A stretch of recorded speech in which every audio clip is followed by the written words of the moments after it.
El expresidente de la Corte Constitucional, Manuel José Cepeda, fue coagente de Colombia en La Haya hasta agosto del 2022. En este proceso largo que emprendió Nicaragua en el año 2012, nos atiende hasta ahora. Doctor Cepeda, buenos días. Muy buenos días, ¿cómo están? Doctor Cepeda, felices.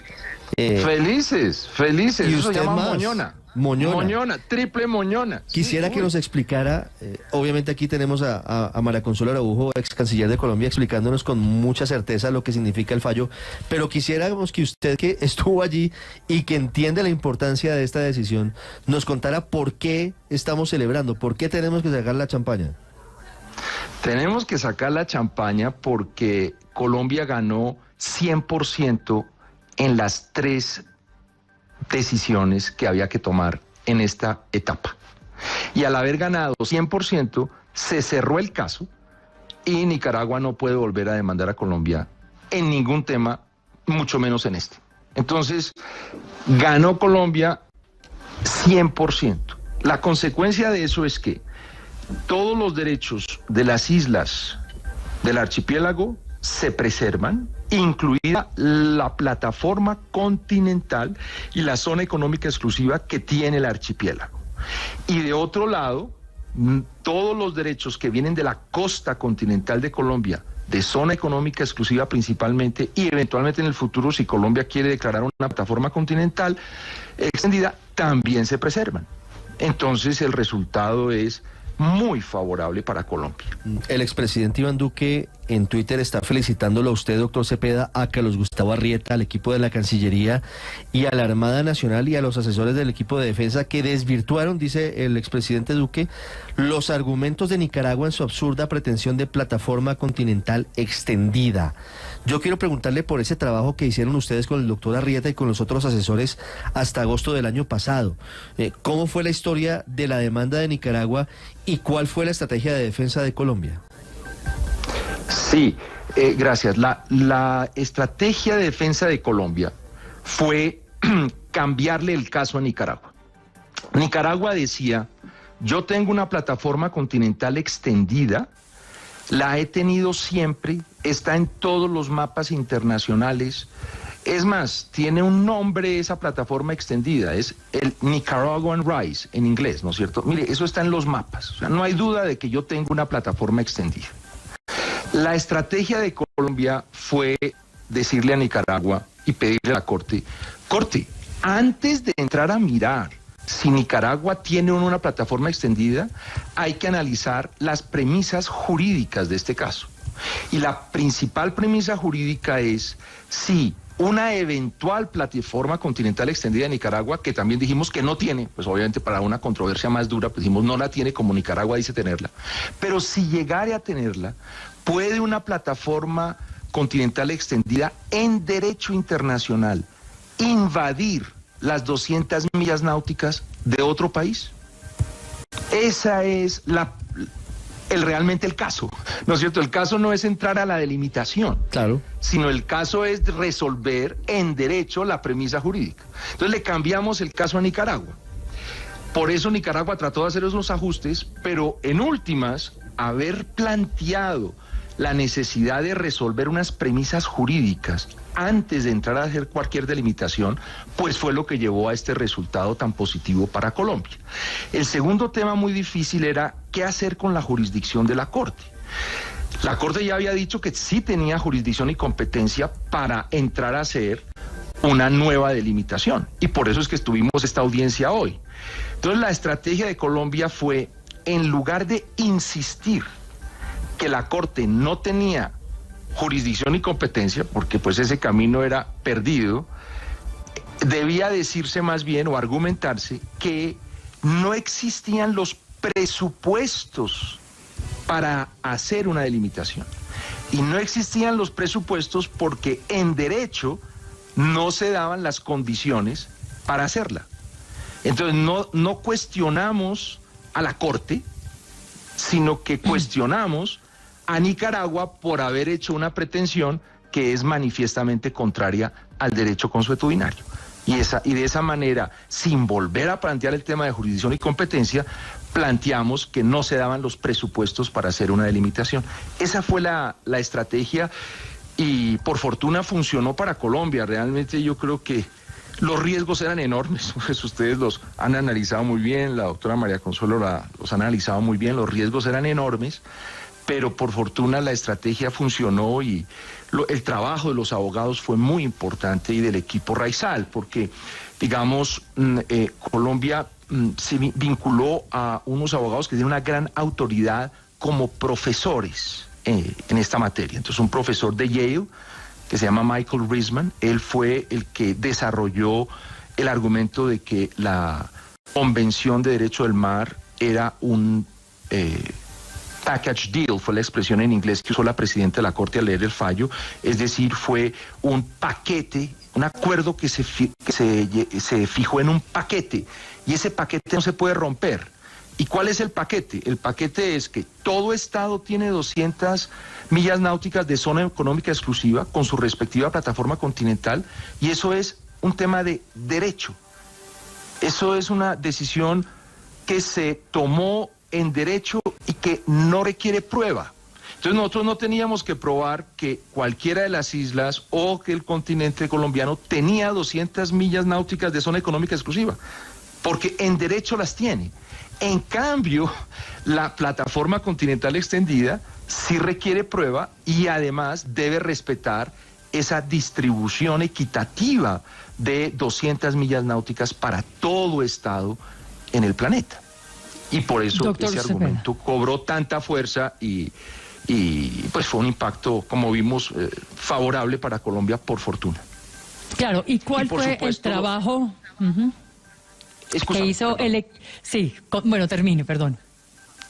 No, y lo otro es que con los Raizales se armó un equipo Raizal, y los Raizales hicieron un trabajo muy importante en presentar lo que significa el mar y la relación entre mar e islas ante la Corte. Así quedó plasmado en los memoriales, en fin, y eso ayudó mucho para que la Corte tuviera sensibilidad, como la tuvo en efecto, respecto de la población que habita allá. Sí, cuéntenos precisamente de la historia detrás de bambalinas. ¿Cuántas veces fueron los Raizales a la Corte a hablarles? ¿Quiénes fueron? ¿Qué les mostraban? ¿Qué les llevaron? ¿Qué les decían? Claro, entonces el equipo Raizal trabajaba en llave con nosotros y con los abogados internacionales. Y cada memorial que se preparaba, porque claro, estas son las audiencias, pero previamente a las audiencias hay que escribir una cantidad de documentos. Hay dos muy importantes, y en esos dos documentos muy importantes siempre los Raizales trabajaron dentro del equipo, o sea, conocieron los argumentos, conocieron las pruebas, ayudaron a conseguir argumentos y pruebas vinculados a su cultura, a sus tradiciones. Los abogados contratados por Colombia fueron muy sensibles a ese tema porque veían el valor que tenía. Y entonces prácticamente en todas las reuniones que se realizaban había un representante de la comunidad Raizal, y finalmente el año antepasado, en 2021, pudimos darle la oportunidad a un Raizal a que hablara en la Corte, y se mostró entonces que sí, que esto no era un invento de Colombia, sino que realmente es un tema importante. No es determinante, pero pesa mucho el factor, digamos, de las implicaciones humanas de lo que significa este conflicto, que por fortuna ya quedó superado con esta decisión. Sí. Doctor Cepeda, ¿qué hacer con el tema del meridiano 82 de aquí hacia adelante, pues? Pues ese es un tema pues muy difícil, es una decisión política, pero ahí lo más importante para mí desde el punto de vista jurídico es que en el fallo proferido el año pasado, en 2022, Nicaragua le pidió a la Corte que no aceptara que se necesita un tratado para incorporar una nueva delimitación entre Colombia y Nicaragua. Entonces, en el 2012, pues como ha sido muy bien anotado, la Corte fijó una nueva delimitación. Colombia dijo, yo respeto los efectos internacionales de ese fallo, pero requiero de un tratado, y le propuso a Nicaragua negociar un tratado en ese entonces. Estamos hablando de 2012-2013. Nicaragua no prosiguió con esa propuesta, al principio sí, pero después dijo que no, y frenó ese proceso. Y entonces fue a la Corte a pedirle que declarara que la tesis del tratado era un pretexto, por así decirlo. No le acepte a Colombia esa tesis. Y en el fallo proferido en 2002, en abril de 2002, la Corte Internacional de Justicia rechazó esa pretensión de Nicaragua y dijo que cada país puede determinar qué instrumentos necesita para avanzar en el cumplimiento de una sentencia.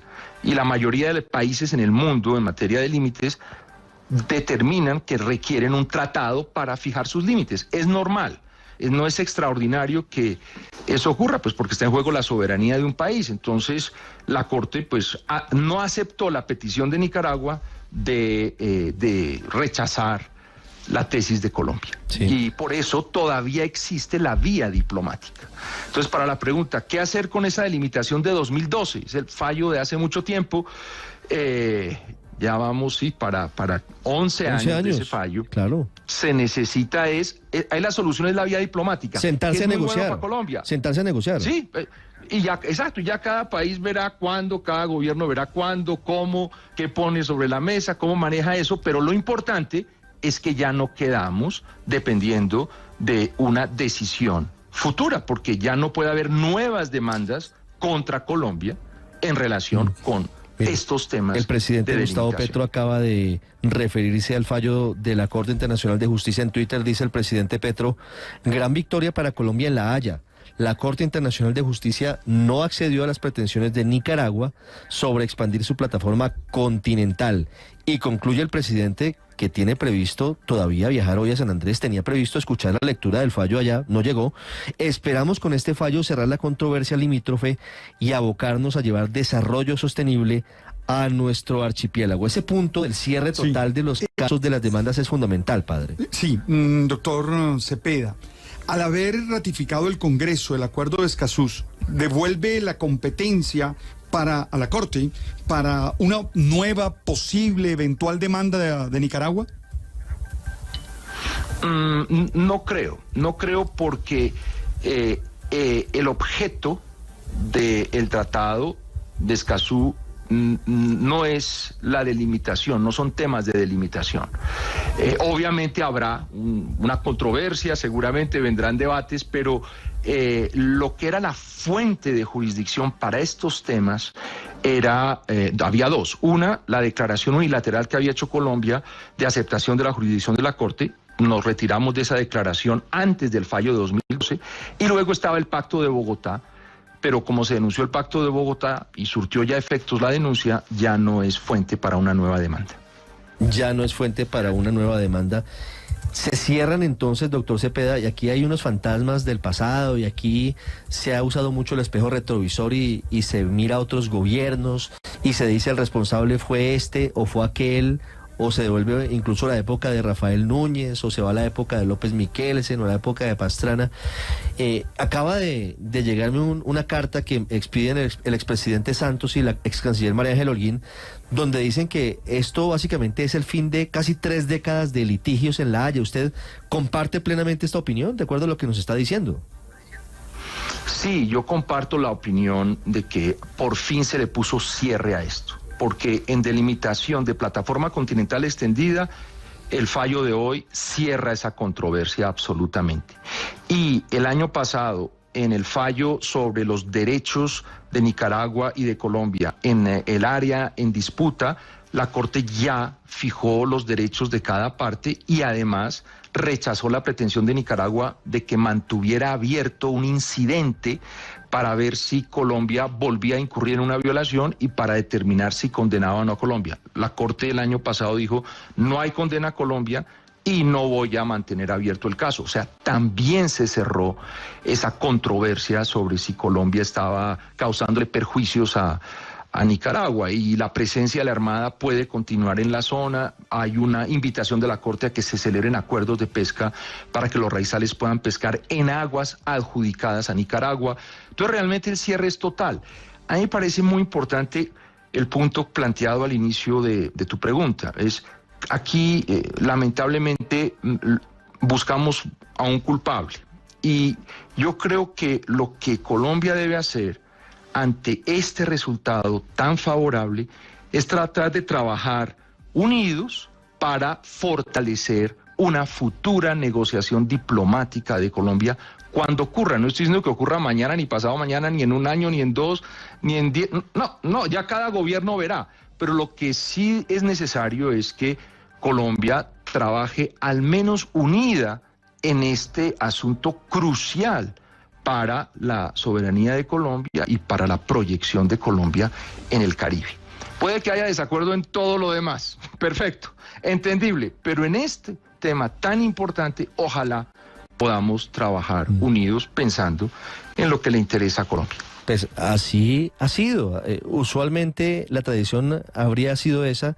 Hoy pareciera que esa cohesión política, social en torno a la defensa de la soberanía se recupera y ojalá ese sea el talante de cara a ese eventual tratado que en un futuro se negociará. En el futuro, no sabemos si en 5, en 10 años, usted lo dice muy bien, doctor Cepeda. Concluye la carta, como le digo, de Juan Manuel Santos y María Ángel Holguín diciendo: esta decisión de hoy es un triunfo para Colombia.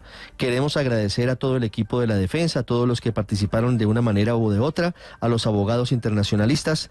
Gracias por su dedicación y compromiso con este proceso. Doctor Cepeda, felicitaciones, porque usted tiene una gran responsabilidad en este triunfo y muy amable por haber estado con nosotros.